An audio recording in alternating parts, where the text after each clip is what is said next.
En el tercer punto del desarrollo del tema elasticidad lineal, nos ocuparemos de las relaciones constitutivas, que expresan las relaciones entre tensiones y deformaciones para un material dado.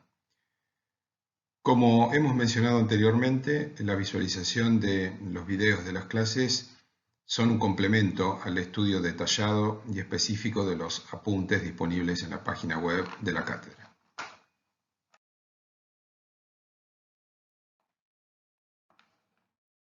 Mencionamos que las relaciones o ecuaciones constitutivas establecen relaciones entre tensiones y deformaciones, los dos temas que analizamos en detalle anteriormente. Desde el punto de vista matricial, que es un arreglo de las cantidades tensoriales, se puede escribir sigma, el tensor de tensiones, en función del tensor de deformaciones, con una relación funcional que se puede expresar con una matriz D, que estaría condensando las ecuaciones que representan las relaciones constitutivas mencionadas. Tensorialmente se puede escribir eso en términos de un producto tensorial con la simbología que se muestra aquí. Haciendo notación indicial, es decir, en función de los índices de las componentes de ambos tensores,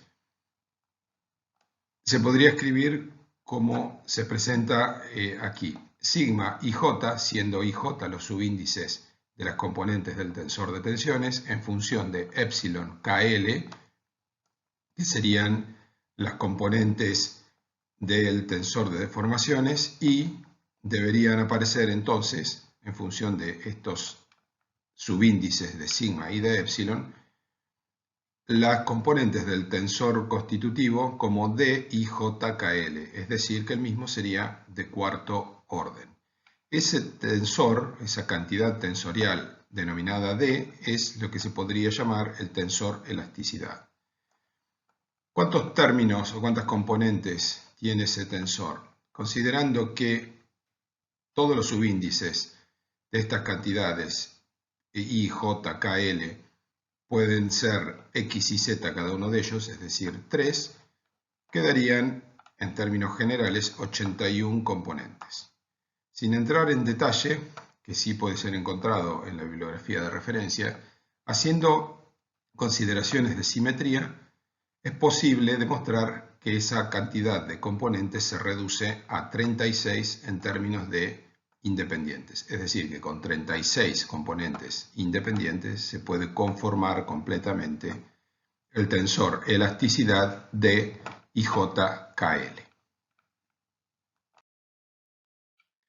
Sin embargo, para simplificar y en línea también con la programación en computadoras, es conveniente adoptar la notación de Voigt, que es una notación vectorial para los tensores de tensiones sigma y deformaciones epsilon.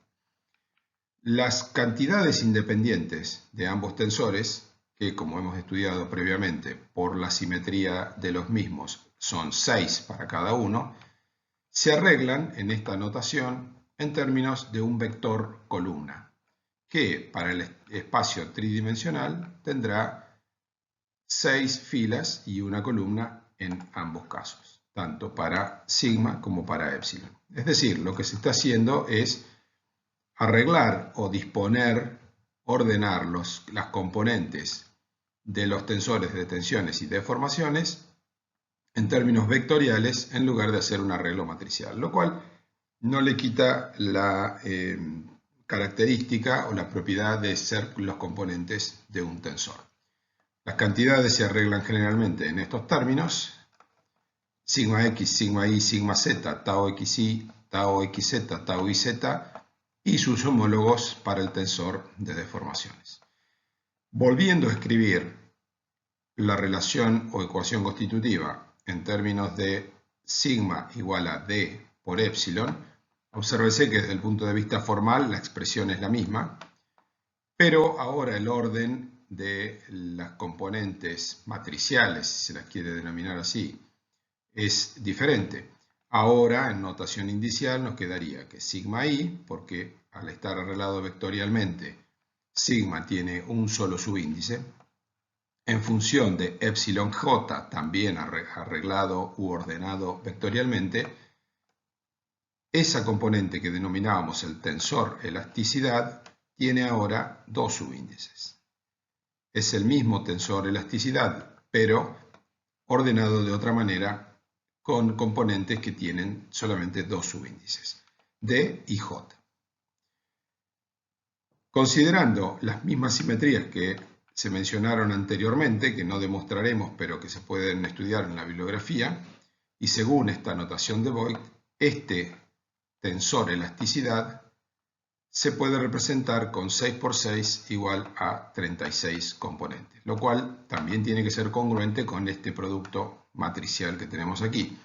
Si sigma es un vector de 6 por 1 y epsilon es un vector de 6 por 1, claramente D tiene que ser una matriz de 6 por 6.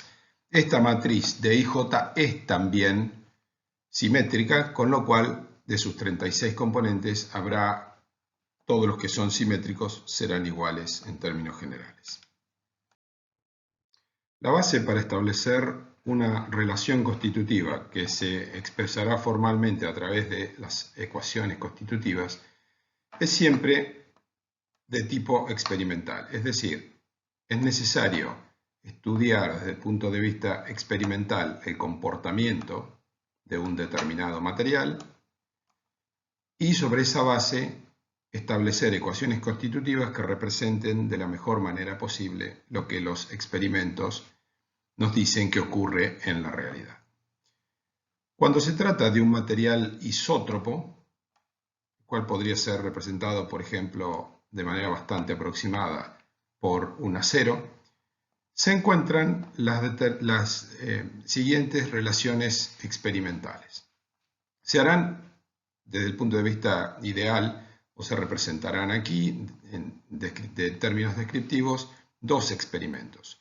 Uno relacionado con la aplicación de tensiones normales y extensiones en el material, y otro experimento basado en la aplicación de tensiones tangenciales que producen distorsiones en el material. Vayamos al primer caso, que es el de las tensiones normales y las deformaciones extensionales.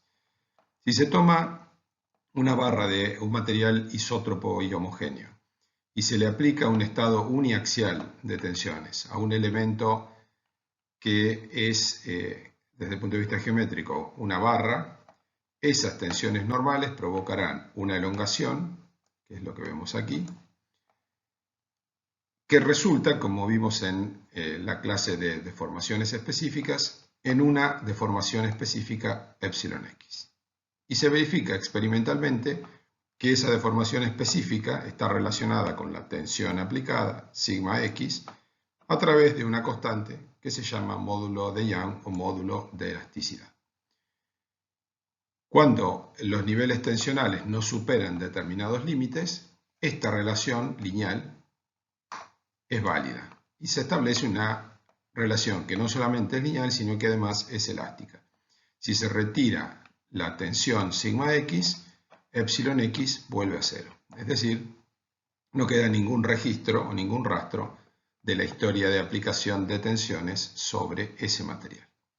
Sin embargo, también se verifica experimentalmente que no solamente aparecen deformaciones específicas en la misma dirección en que se aplican las tensiones, sino que también se puede observar la presencia de deformaciones específicas en las direcciones transversales a la dirección en la que se aplica la tensión sigma x.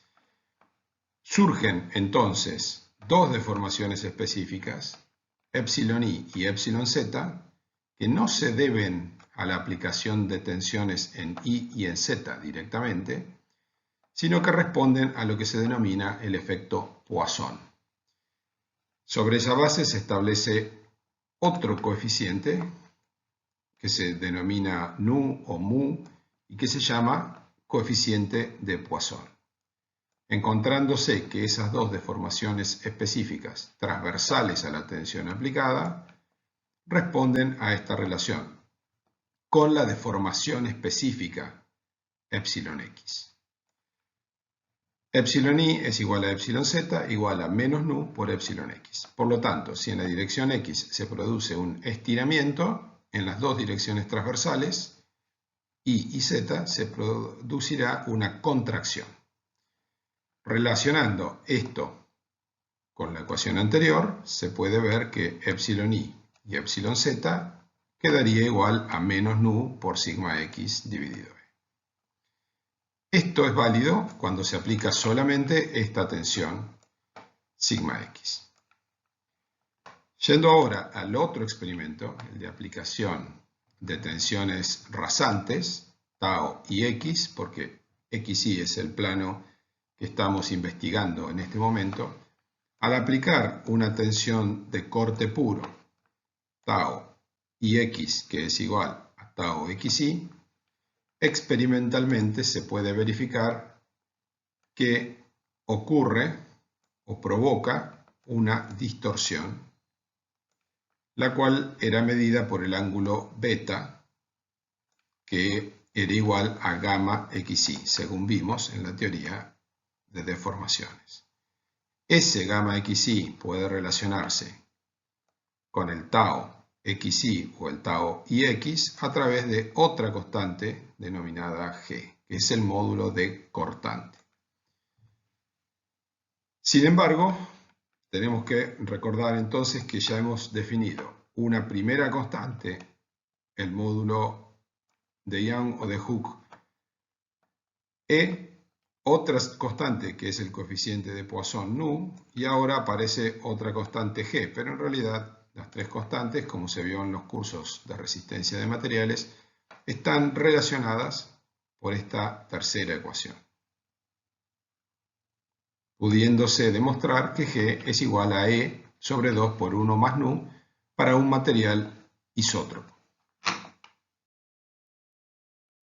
Por lo tanto, hemos concluido en función del comportamiento experimental que para describir el comportamiento de un material homogéneo e isótropo en estado elástico lineal es necesario disponer de al menos dos constantes, E y nu, de la cual se deriva G, o E y G, de la cual se deriva nu, y así siguiendo, o G y nu, y de ahí se puede derivar la cantidad E, que es el módulo de elasticidad.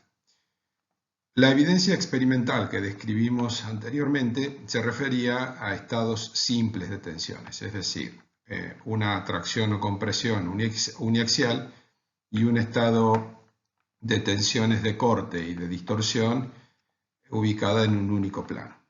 Debemos avanzar en el análisis del comportamiento tridimensional de un cuerpo, porque ese es el objetivo de nuestro estudio. Así lo hemos hecho en los campos de tensiones y deformaciones, y por lo tanto la formulación de la ecuación constitutiva, como vimos al principio de la clase, debe realizarse en términos de relacionar el tensor de tensiones y el tensor de deformaciones con todas sus componentes en el espacio tridimensional. Veamos cómo se puede determinar la deformación específica epsilon x cuando actúa no solamente una tensión normal sigma x, como vimos anteriormente, sino cuando actúa asimismo otras dos tensiones normales en las direcciones que faltan en el sistema de referencia x y z. Es decir, un estado tridimensional de tensiones normales en el que tendríamos sigma x, sigma y sigma z. Y ya vimos que cada una de estas tensiones normales genera deformaciones directas, y también las tensiones que se producen en planos perpendiculares generan en la dirección de x deformaciones específicas asociadas con el efecto Poisson. En concreto, entonces, si estamos estudiando las deformaciones específicas en x, lo que vamos a hacer es aplicar tensiones en las tres direcciones, x y z, Y luego vamos a hacer uso del principio de superposición, considerando que la deformación total epsilon x en la dirección x se puede obtener sumando el efecto de sigma x, sigma y sigma z por separado. ¿Por qué es válido el principio de superposición? Porque estamos en el rango en el que el comportamiento del material es lineal y elástico, como vimos anteriormente. La evidencia experimental nos decía que si no se supera un determinado nivel tensional, la respuesta del material es lineal porque las deformaciones específicas son proporcionales a las tensiones aplicadas, y es elástico porque al retirar las tensiones, las deformaciones vuelven a cero. Bajo esa premisa, sabemos de la teoría de estructuras que es válido el principio de superposición. Es decir, si tenemos tres fuentes o tres efectos, que en este caso serían sigma x, sigma y sigma z, podemos determinar el efecto de cada una de esas tensiones por separado y sabemos que el efecto conjunto de las tres tensiones es igual a la suma de los efectos por separado, lo que se denomina el principio de superposición. Por lo tanto, vamos a ver que sigma x genera epsilon x igual a sigma x dividido e, de acuerdo a la evidencia del comportamiento experimental. Sigma y, en tanto, cuando analizamos qué efecto genera en términos de epsilon x, los mismos estarán relacionados con el efecto Poisson y genera sigma y un epsilon x igual a menos nu por sigma y sobre e. Obsérvese que no estamos estudiando aquí la deformación epsilon i, es decir, sigma i por supuesto que genera una deformación epsilon i, pero nos estamos concentrando únicamente en la deformación epsilon x. Por último, sigma z, que es perpendicular a la dirección x, va a generar un epsilon x también relacionado con el efecto Poisson y que es igual a menos sigma z dividido e multiplicado por el coeficiente de Poisson nu. Cuando aplicamos el principio de superposición, obtenemos el epsilon x total debido a estas tres tensiones como la suma de los tres efectos por separado. Es decir, lo que tenemos aquí. El efecto de sigma x, que es sigma x dividido e, el efecto de sigma y, que es menos nu por sigma y dividido e, que salió como factor común, y el efecto de sigma z, que es igual a menos nu por sigma z, que lo hemos sacado como factor común del paréntesis, también dividido e, que salió como factor común de los tres términos, porque el 1 sobre e es factor común de los tres términos. Por lo tanto, la deformación específica en la dirección x, epsilon x, debida a un estado tridimensional de tensiones normales, sigma x, sigma y, sigma z, está dada por esta ecuación. Se puede determinar, al observar esta ecuación, que tiene una estructura muy simple. En primer lugar, hay un corchete principal afectado de este término 1 sobre e, porque el módulo de elasticidad E divide a todos los efectos tensionales. Dentro del corchete tenemos dos grupos bien diferenciados. Por un lado tenemos sigma x, que coincide en su índice con la deformación específica, epsilon x, y ese sigma x no está afectado de nada dentro del corchete. Y luego tenemos el otro término, que es menos nu, que afecta a sigma y sigma z, es decir, este segundo término dentro del corchete corresponde a las dos direcciones y z, que son perpendiculares a la deformación que estamos determinando. Es fácil deducir, en función de esta estructura básica que hemos definido aquí, cuál será la ecuación para epsilon i y para epsilon z. Se puede hacer un análisis exactamente igual a este y vamos a terminar con una permutación de índices. En epsilon i tendremos siempre 1 sobre e dividiendo y luego tendremos sigma i directo porque es colineal con el epsilon que estamos determinando y luego tendremos el menos nu por las otras dos tensiones perpendiculares a la dirección que estamos estudiando. Lo mismo para epsilon z, será 1 sobre e, sigma z, que es la tensión colineal con la deformación específica, y luego menos nu por las otras dos tensiones perpendiculares. De esa manera estamos determinando las componentes normales del tensor de deformaciones, epsilon x, epsilon y y epsilon z, en función de las tres componentes normales del tensor de deformaciones. Vemos que la relación está acoplada, es decir, las tres componentes normales del tensor de deformaciones dependen cada una de las tres componentes normales del tensor de tensiones.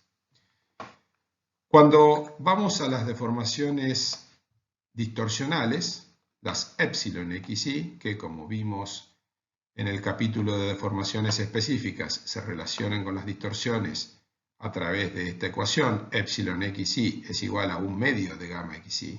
Gamma es la distorsión directamente, epsilon es la componente del tensor. Y en general habíamos definido que epsilon ij era igual a 1/2 de gamma ij.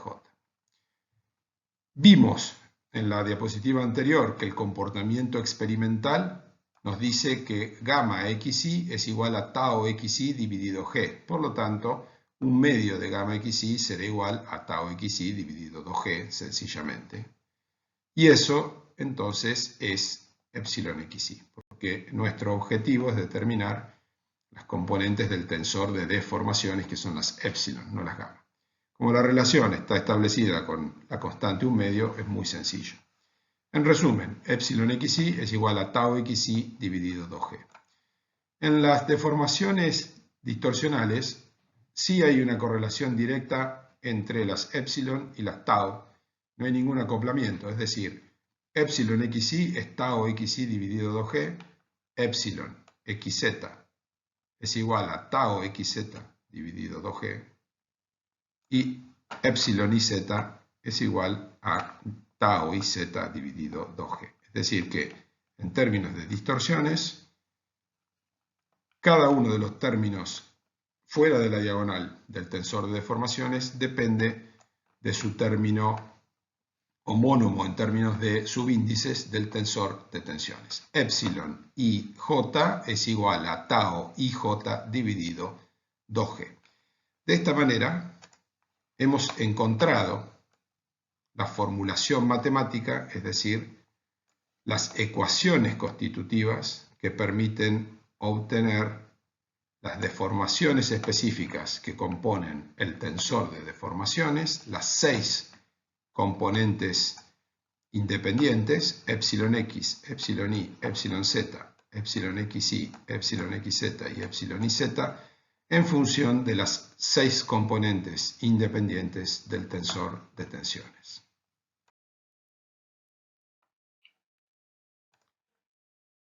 Si se arreglan estas ecuaciones que vimos anteriormente para poder obtenerlas a través de un producto matricial, el tipo de producto matricial que habíamos estudiado anteriormente, observamos en primer lugar que nosotros estamos, a partir de las deducciones anteriores, lo que estamos determinando es el vector de deformaciones específicas epsilon, que representa el tensor en realidad, como el producto de una matriz de 6×6, que la estamos llamando C, multiplicado por el tensor de tensiones sigma arreglado vectorialmente. Por supuesto que tanto los vectores de deformaciones como de tensiones son de 6×1, la matriz C será una matriz de 6×6. Es decir que a partir de, en primer lugar, el estudio del comportamiento experimental y luego la formulación matemática de ese comportamiento experimental, hemos encontrado la relación que nos permite determinar las deformaciones específicas en función del tensor de tensiones. Por lo tanto, si nosotros conocemos en un punto cualquiera de un sólido elástico cuál es su estado tensional definido por el tensor de tensiones y arreglamos las 6 cantidades independientes del tensor de tensiones en este vector que tenemos aquí, conociendo para un material elástico lineal homogéneo e isótropo las constantes que definen su comportamiento experimental, que son básicamente el módulo E, el coeficiente de Poisson nu y el módulo de cortante G, que en realidad, como vimos anteriormente, son solamente 2 constantes independientes, porque siempre podemos definir la tercera en función de las otras 2. Entonces, conociendo esas constantes que definen el comportamiento del material, conociendo el estado de tensiones, podremos determinar el estado de deformaciones. Y esa es una primera formulación de la ecuación constitutiva de este material. Insisto, un material que es isótropo porque tiene el mismo comportamiento experimental en cualquier dirección del espacio. Eso significa que si nosotros tomamos un bloque de ese material de, por ejemplo, 1 metro por 1 metro por 1 metro y cortamos probetas lineales como las de los experimentos que referimos anteriormente, cortamos probetas en cualquier dirección, inclinada en el eje X, Y, Z o inclinado respecto a los 3 en cualquier dirección arbitraria, y realizamos los ensayos que describimos anteriormente, los resultados van a ser siempre las mismas constantes. El mismo módulo de Young E, el mismo coeficiente de Poisson nu, el mismo módulo de cortante G. Eso es lo que significa que el material es isótropo. No distingue ninguna dirección en el espacio tridimensional. El material, además de ser isótropo, es lineal, porque las relaciones entre tensiones y deformaciones son lineales. Y esta es la primera expresión entonces de su ecuación constitutiva. Pero normalmente es necesario determinar tensiones en función de deformaciones.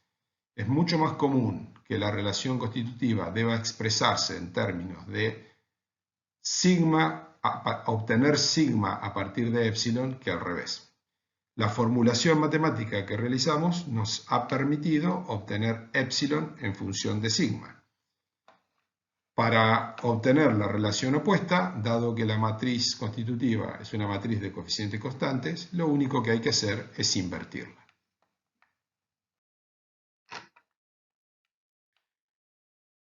¿Qué significa esto?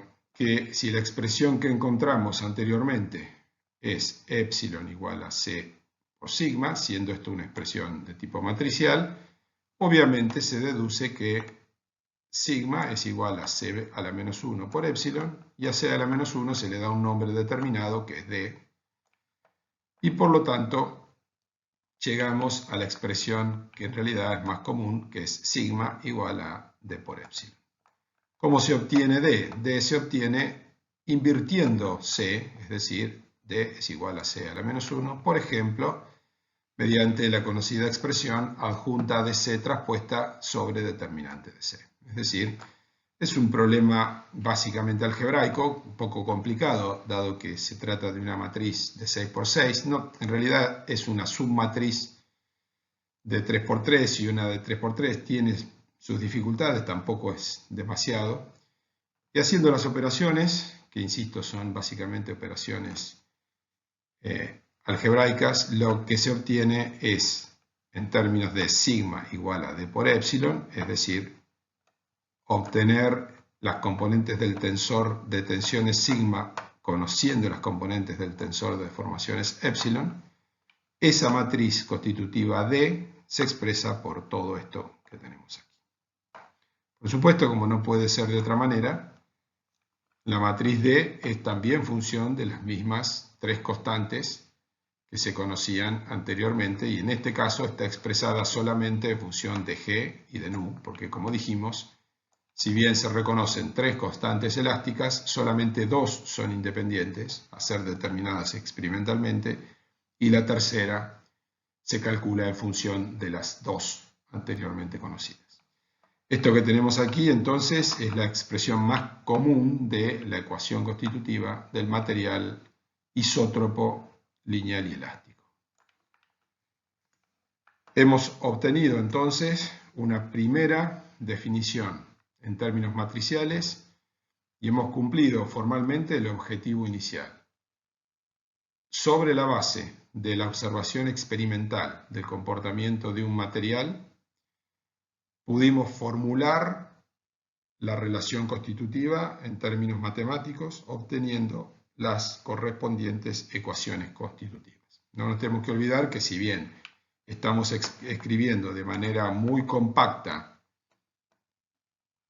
epsilon igual a C por sigma o sigma igual a D por epsilon, esta es una ecuación matricial, es decir, que aquí, dentro de toda esta formulación, tenemos en realidad 6 ecuaciones lineales. Comenzaremos a hacer ahora una serie de operaciones para, sobre la base de la relación constitutiva, la ecuación matricial constitutiva que encontramos y resumimos anteriormente, desarrollar expresiones que pueden ser más aplicables en determinadas formulaciones de un problema con un material lineal y elástico. La primera cantidad que vamos a definir es lo que llamamos el módulo volumétrico. Para ello vamos a partir, como dijimos, siempre de expresiones que hemos obtenido anteriormente y vamos a operar sobre ellas. Utilizaremos estas 3 expresiones, que son las que dedujimos al principio, basadas siempre en el comportamiento experimental del material. Habíamos definido que epsilon x era igual a 1 sobre e por sigma x menos nu por sigma y más sigma z, y expresiones similares, simplemente permutando los índices, habíamos encontrado para epsilon y epsilon z. Considérese entonces que vamos a tener en cuenta solamente las deformaciones extensionales. En la teoría de deformaciones específicas habíamos definido la deformación específica volumétrica E o delta y habíamos encontrado que era el cambio de volumen específico del cuerpo en función de las 3 componentes extensionales del tensor de deformaciones. Es decir, la deformación específica volumétrica era igual a epsilon x más epsilon y más epsilon z. Por lo tanto, para obtener esa deformación específica volumétrica, simplemente tenemos que sumar estas 3 expresiones. Es decir, lo que vamos a hacer es introducir en la expresión de la deformación volumétrica que habíamos encontrado en la clase de deformaciones específicas, la relación constitutiva del material isótropo, lineal y elástico que estamos considerando y cuyas ecuaciones hemos definido en las diapositivas anteriores. Por lo tanto, sumando estas 3 que tenemos acá, vamos a obtener en primer lugar esta ecuación, vamos a tener siempre el 1 sobre e como factor común de todo y vamos a poner en primer lugar los 3 términos que no tienen ningún otro coeficiente, que ahora son sigma x, sigma y, sigma z, y vamos a observar que en cada uno de estos términos nosotros tenemos, por ejemplo, aquí menos nu por sigma i, pero que en esta otra ecuación vuelve a aparecer un menos nu por sigma i. Que en esta primera tenemos un menos nu por sigma z, pero que en la segunda vuelve a aparecer un menos nu por sigma z. Y por último, que en esta tenemos un menos nu por sigma x y en esta volvemos a tener un menos nu por sigma x. Es decir, que al sumar las 3 nos van a aparecer nu multiplicado por cada una de las 3 tensiones 2 veces. Por lo tanto, queda este término, el 2 nu menos 2 nu, sale como factor común de sigma x, sigma y sigma z. Pero ahora vemos que podemos plantear esto dentro del corchete, como que tenemos aquí sigma x, sigma y más sigma z multiplicado por 1, y aquí tenemos sigma x, sigma y sigma z multiplicado por menos 2 nu. Es decir, que vamos a sacar el paréntesis que suma las tres tensiones extensionales, tensiones normales, perdón, multiplicados por 1 menos 2 nu. Y todo eso multiplicado por 1 sobre E. Pero también tenemos que tener presente el hecho de que habíamos encontrado en la teoría de tensiones que a la cantidad sigma x más sigma y más sigma z, que era el primer invariante del tensor de tensiones, lo relacionábamos con la tensión media, es decir, con la componente del tensor hidrostático, el cual habíamos llamado sigma m. Sigma m era igual a sigma x más sigma y más sigma z dividido 3. Es decir, que sigma x más sigma y más sigma z es igual a 3 veces sigma m. Y vamos a reemplazar entonces sigma x más sigma y más sigma z por 3m, que tenemos acá. Y nos queda entonces, en definitiva, una expresión que nos permite obtener la deformación volumétrica en un punto en función de la presión media, porque esto que está aquí es igual a lo que teníamos al principio, es igual a E. O sea, esta expresión que tenemos acá. Trabajando solamente con la relación constitutiva en los términos extensionales del tensor de deformaciones y las tensiones exclusivamente normales, hemos obtenido una relación que es también una relación constitutiva entre la tensión media y la deformación volumétrica.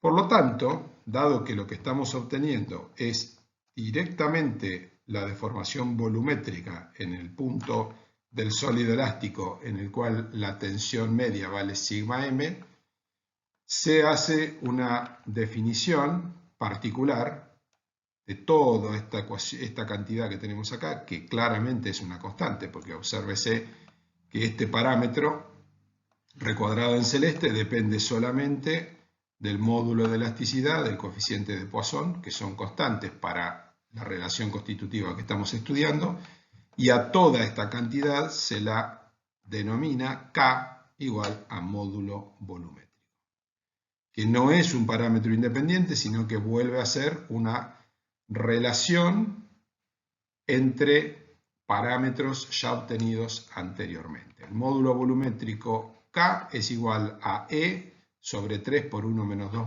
nu, es decir, es la inversa de esto, porque la relación constitutiva que estamos expresando o reformulando nos dice que la tensión media es igual a K multiplicada por la deformación volumétrica.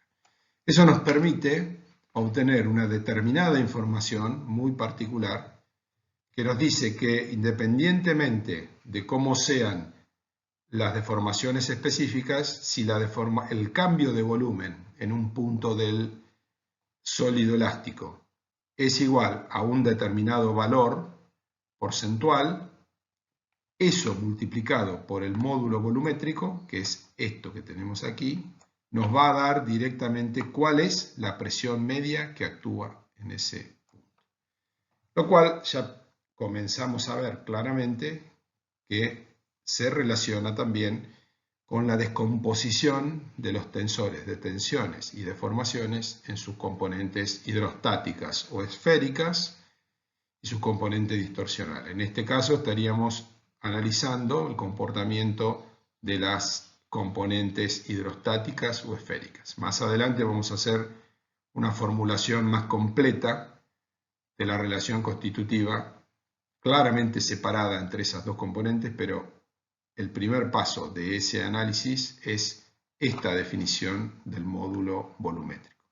Por lo tanto, independientemente de cuáles son los valores particulares de sigma x, sigma y y sigma z, si su suma es sigma m, entonces el cambio de volumen en ese punto va a estar definido por K y va a ser ese epsilon igual a 1 sobre K por sigma m, como vemos acá, o viceversa, si sabemos que en un punto del sólido el cambio de volumen ha sido un determinado valor, significa que la presión media tiene que ser igual a K multiplicado por ese E, por ese cambio volumétrico. Vamos ahora a encontrar otra formulación de la relación constitutiva en un formato que se llama ley de Hooke en formato escalar, porque buscaremos encontrar relaciones que nos den las tensiones normales sigma x, sigma y y sigma z en función lo más directa posible de las deformaciones extensionales correspondientes, es decir, sigma x en función de epsilon x. Y veremos que podemos lograr eso haciendo que dependan no solamente de sigma x, por supuesto, pero aparte de sigma x, de algún parámetro que sea medianamente independiente o invariante, como por ejemplo, y así se podrá obtener la deformación específica media epsilon m. Para eso, al final de la deducción, haremos la definición de una nueva constante elástica, que como siempre no es nueva en términos de que es diferente, sino que es una combinación diferente, una nueva combinación de parámetros ya conocidos. Recordemos que tenemos dos parámetros que se determinan experimentalmente y luego todas las demás constantes elásticas siempre surgen sobre la base de esos dos o de alguno que se calcula anteriormente en función de esos dos. Vamos a realizar el análisis en función de obtener la tensión sigma x y relacionada con epsilon x y la deformación específica media, y luego haremos la extensión a los casos de sigma y de sigma z. Recordemos esta expresión que habíamos obtenido inicialmente, que se basaba totalmente en el comportamiento experimental del material. Epsilon x es igual a 1 sobre E, corchete de sigma x menos nu por sigma y más sigma z. Y esto está basado totalmente en el comportamiento experimental. Ahora lo que haremos será operar matemáticamente sumando y restando una cantidad, que es esta cantidad más nu por sigma x menos nu por sigma x, que al sumar y restar lo mismo, obviamente no cambia nada. Este primer término, más nu por sigma x, lo vamos a juntar con este sigma x, aprovechando el hecho de que tienen como factor común sigma x, en el primer caso multiplicado por 1, en el segundo multiplicado por nu, y por lo tanto nos queda aquí sigma x por 1 más nu. Luego vamos a tomar este otro término que introdujimos y vamos a aprovechar el hecho de que tiene uno de los dos constantes del producto es nu, y vamos a ver que aquí tenemos nu por sigma y más sigma z, y vamos a generar, tomando como factor común menos nu, este otro término, menos nu por sigma x más sigma y más sigma z. Quedándonos dentro de este paréntesis, lo que sabemos que es la expresión que se relaciona con la tensión media sigma m, porque sigma m es igual a sigma x más sigma y más sigma z dividido 3. Por lo tanto, sigma x más sigma y más sigma z será igual a 3 veces sigma m, y nos queda así el segundo término dentro del corchete. En el primero no hacemos por ahora ninguna modificación. Por lo tanto, hemos llegado mediante simples operaciones matemáticas y reemplazos por expresiones que habíamos determinado previamente en las clases en este caso de tensiones, a que epsilon x es igual a 1 sobre E por corchete sigma x por 1 más nu menos 3 nu por sigma m. Ahora vamos a recordar la expresión que obtuvimos previamente para lo que llamábamos el módulo volumétrico. Eso lo definimos en la diapositiva anterior. Habíamos encontrado una expresión de otra constante elástica que llamamos módulo volumétrico, K, igual a E sobre 3 por 1 menos 2 nu, y que definía una formulación particular de la relación constitutiva que era sigma medio igual a K por deformación volumétrica. Por lo tanto, lo que vamos a hacer es esta expresión de sigma m, reemplazarla aquí. Y nos va a terminar quedando el primer término dentro del corchete igual, sigma x por 1 más nu, y el segundo menos 3 por nu por K por E. Por lo tanto, en esta expresión, que esto es igual a epsilon x, tenemos ahora a sigma x solamente una vez, este sigma x que tenemos acá. Por supuesto, está relacionada con la deformación volumétrica, pero en términos de la variable sigma x la tenemos una sola vez. Y como nuestro objetivo es obtener sigma x, lo que vamos a hacer es despejarlo dentro de esta ecuación, a partir, perdón, de esta ecuación que tenemos acá. Para esto, lo primero que hacemos es pasar el e, que está dividiendo a todo, lo pasamos multiplicando, nos queda e por epsilon x. Luego tomamos este término menos 3 nu por k por e y lo pasamos sumando. Y cuando hagamos eso nos va a quedar del lado izquierdo solamente sigma x por 1 más nu. Y vamos a pasar dividiendo el 1 más nu y lo vamos a poner separado en los dos términos de la suma. Podríamos ponerlo como factor común, como divisor común, pero nos conviene ponerlo por separado. La primera cuestión que vamos a considerar, y se va a ver por qué nos conviene ponerlo por separado, es que si en el primer término de la suma multiplicamos y dividimos por 2, nos vamos a dar cuenta que nos queda aquí e sobre 2 por 1 más nu. Y eso es lo que habíamos encontrado o mencionado en realidad previamente como el módulo de cortante G. Por lo tanto, vamos a reemplazar todo eso que está aquí rodeado con rojo y lo vamos a poner como G. Nos va a quedar este primer término 2G por epsilon x, de manera mucho más compacta. Y el segundo término nos queda más 3 nu por K por E sobre 1 más nu. Ahora vamos a operar sobre el segundo término de la suma. El primero va a quedar igual, 2G por epsilon x. Y en el segundo lo que vamos a hacer es reemplazar este módulo K que tenemos aquí por esta expresión que habíamos obtenido previamente. Y por lo tanto nos va a quedar 3 nu por E, eso queda igual. Abajo nos queda el divisor 1 más nu. Y al reemplazar K nos aparecen, esto arriba nos aparece E y abajo nos aparece 3 por 1 menos 2 nu, que es lo que sale de esta ecuación, como dijéramos anteriormente. Vemos que en este segundo término nos queda para simplificar este 3 y entonces nos queda multiplicando al módulo, a la deformación volumétrica E, toda esta cantidad que está aquí, y esa cantidad es la que se renombra, para hacer más compacta la notación, con el nombre lambda, y a eso se lo llama constante de Lamé. La constante de Lamé, como hemos deducido aquí, tiene esta expresión. La constante de Lamé, lambda, es igual a nu por E dividido 1 menos 2 nu dividido 1 más nu. Por lo tanto, este formato de la ley de Hooke se la suele llamar ecuaciones de Lamé también, porque es una derivación particular. Pero no nos olvidemos nunca que estamos hablando de una nueva combinación de las mismas expresiones, una nueva definición de otras constantes en función de las anteriores. Es decir, no estamos introduciendo nada nuevo, sino que estamos dándole una forma diferente.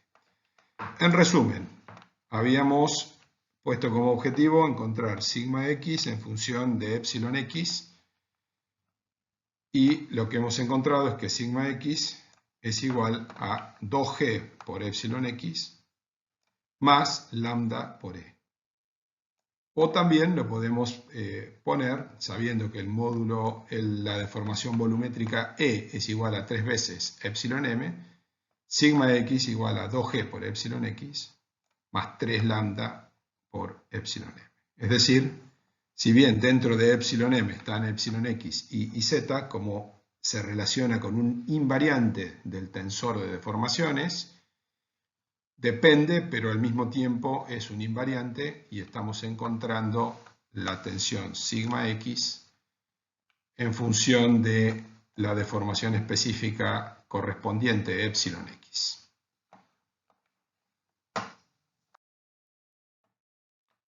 Dado que la misma deducción se puede hacer para sigma i y sigma z, es muy fácil encontrar la expresión a la que se llega, porque sobre la base de la primera expresión que hemos deducido completamente, en la que sigma x es igual a 2g por epsilon x más 3 lambda epsilon m, vamos a obtener claramente que sigma i es igual a 2g por epsilon i más 3 lambda epsilon m y que sigma z va a ser 2g por epsilon z más 3 lambda por epsilon m. ¿Qué sucede con las tensiones tangenciales? Las tensiones tangenciales ya vimos que se encuentran desacopladas entre sí y respecto a las tensiones normales. Las tensiones normales están relacionadas con las deformaciones normales y están todas acopladas entre sí. Es decir, sigma x, sigma y, sigma z terminan relacionadas con epsilon x, epsilon y epsilon z. Esta expresión que encontramos aquí es la más compacta en la cual podemos relacionar sigma x con epsilon x y la deformación volumétrica o la deformación media. No vamos a poder establecer algo más compacto o más simple en esos términos. Sin embargo, con las deformaciones específicas distorsionales y las tensiones correspondientes cortantes, siempre existen relaciones directas en las que tau ij es igual a 2g por epsilon ij o que epsilon ij es igual a tau ij dividido 2g. Es decir, siempre están desacopladas y aparecen las tres relaciones que estamos escribiendo aquí. Tau xi es igual a 2g por epsilon xi, tau xz es igual a 2g por epsilon xz y tau iz es igual a 2g por epsilon iz. Lo único que hemos hecho es pasar el 2g que estaba dividiendo a estar multiplicando. Pero eso no significa que no las podamos sumar, porque en definitiva nuestro objetivo era encontrar relaciones entre las componentes del tensor de tensiones y las correspondientes componentes del tensor de deformaciones que ocupan el mismo lugar, es decir, que tienen los mismos subíndices, de la manera más directa posible. Eso fue un trabajo determinado cuando hablamos de las tensiones normales en función de las deformaciones extensionales. Obtuvimos estas formulaciones que están acá, que son las más compactas posibles, y en términos de las tensiones tangenciales fue mucho más fácil porque ya teníamos estas relaciones directamente establecidas previamente. Sobre la base de lo que hemos obtenido de estas denominadas ecuaciones de Lamé, que son una nueva formulación de la ley constitutiva de lo que se denomina genéricamente ley de Hooke, que es el comportamiento lineal y elástico de un material isótropo, vamos a avanzar en algo que tiene mucho más sentido físico, que es la formulación de la ley de Hooke en un formato relacionado con la descomposición de, por ejemplo, el tensor de tensiones en su componente esférica o hidrostática y la otra componente que era la distorsional, y la misma descomposición que en paralelo hacíamos con el tensor de deformaciones en una componente hidrostática esférica o en parámetros medios y otra componente distorsional. Y aquí sí que esta formulación de la ley de Hooke comienza a tener un sentido que más que matemático en términos de formular lo mismo de otra manera, de forma tal que sea más sencillo para determinado problema u otro, cuando comenzamos o cuando obtengamos esta formulación de la ley de Hooke totalmente correlacionada con la descomposición en una componente hidrostática y otra componente distorsional, nos estaremos acercando a cuestiones que tienen que ver con el comportamiento de los materiales, es decir, con parámetros físicos, con cuestiones que podemos reconocer también en términos experimentales. Vamos a partir, porque en realidad la mayor parte del trabajo ya está hecho. Vamos a partir de esta ecuación de Lamé que habíamos obtenido, que decía que sigma x era igual a 2g por epsilon x más 3 lambda por epsilon m. Y lo que haremos es, una vez más, echar mano del truco matemático de sumar y restar la misma cantidad y luego buscar factores comunes con los dos términos que teníamos originalmente. Entonces, lo que vamos a hacer es sumar más 2g por epsilon m y restar lo mismo para que la igualdad no cambie. Y vamos a juntar el primer término, este que está aquí, con este otro que tenemos aquí, echando mano al factor común 2g, y entonces vamos a obtener 2g por epsilon x menos epsilon m.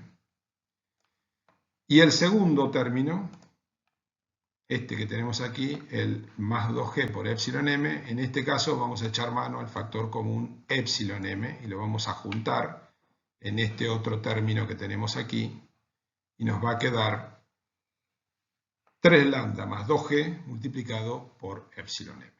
Obsérvese que 3 lambda más 2g es una constante, es una nueva combinación de constantes elásticas de todas las que hemos venido formulando anteriormente. Y si observamos los términos deformacionales del lado derecho de la ecuación, nos damos cuenta de que esto que está aquí, que es epsilon m, es la componente única en realidad del tensor hidrostático, mientras que esta otra cantidad que tenemos aquí es una de las componentes del tensor distorsional de deformaciones.